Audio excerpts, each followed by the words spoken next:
सुमन सागर में आप सभी दर्शकों का स्वागत है। मैं प्रोफेसर विमल कुमार सिंह आज सुमन सागर के दर्शकों के लिए लेकर आया हूँ राष्ट्र कवि रामधारी सिंह दिनकर की काव्य कृति रश्मि रथी, जिसमें कवि ने यह संदेश देने का प्रयास किया है कि मनुष्य जन्म से बड़ा नहीं होता। रश्मि रथी रामधारी सिंह दिनकर की एक आग्नेय कृति है। इस काव्य ग्रंथ में कवि ने दानवीर कर्ण के चरित्र तथा युद्ध भावना को बड़े ही ओजपूर्ण शैली में चित्रित किया है। पूरी पुस्तक में 7 सर्ग है। प्रथम सर्ग कर्ण के युद्ध कौशल, पांडवों से तनातनी और कृपाचार्य की चिंता का वर्णन है। द्वितीय सर्ग परशुराम के द्वारा कर्ण का तिरस्कार, ब्रह्मास्त्र की शक्ति के शाप द्वारा कुंठित करना और ब्राह्मण समझकर ज्ञान देने तथा शूद्र समझकर उसे हर लेना वर्णित है।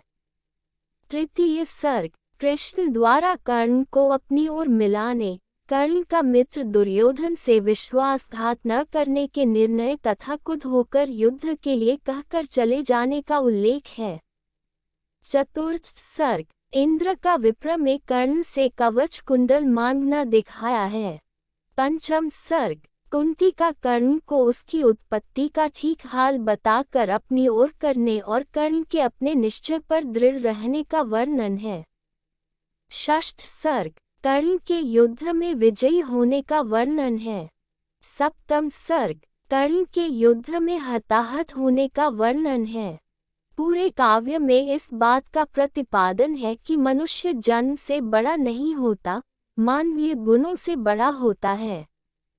कर्ण ने अपने तप, संयम और चरित्र की उच्चता से विश्व के महापुरुषों में स्थान प्राप्त किया और प्राण देकर भी अपने युग की रक्षा की। यद्यपि रश्मि रथी की कथा भूमि प्राचीन है, फिर भी कवि ने मौके पर समय और समय के प्रति अपने विचार प्रकाशित किए हैं। रश्मि रथी में युद्ध भावना की गूंज है, जहां कवि युद्ध की प्रलयकारिता और संहार से भयभीत और त्रस्त दिखाई पड़ता है।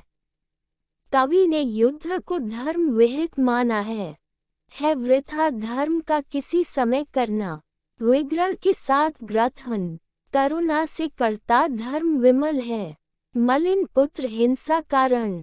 रश्मि रथी का कवि युद्ध से उब चुका है।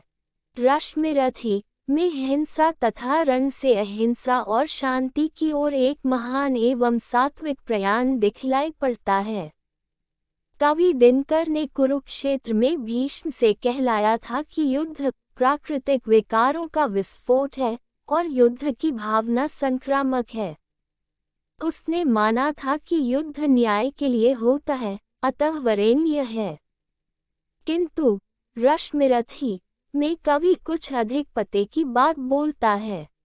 रण केवल इसलिए कि राजे और सुखी हो, मानी हो और प्रजाएं मिले उन्हें, वे और अधिक अभिमानी हों। कुरुक्षेत्र में दिनकर ने युद्ध की अनिवार्यता सिद्ध की थी, लेकिन रश्मि रथी में कवि की भावना ने दूसरी मोड़ ली है और शूर धर्म की प्रासंगिकता के लिए रश्मि रथी में वह प्रश्न करता है, पर हाय, वीरता का संबत्य रह जाएगा धनु ही केवल, या शांति हेतु शीतल शुचि श्रम भी कभी करेंगे वीर परम। दिनकर रश्मि रथी की सीमित कथा भूमि क्षेत्र में आबद्ध रहते हुए युद्ध की भावना में साध्य तथा साधन के रूपांतरण और परिष्करण को बखूबी चित्रित किया है। अभी आपने सुना मनुष्य जन्म से बड़ा नहीं होता। यदि आपने अभी तक चैनल सब्सक्राइब नहीं किया है तो कृपया चैनल सब्सक्राइब और नोटिफिकेशन ऑन कर लें। कृपया चैनल सब्सक्राइब करें। जय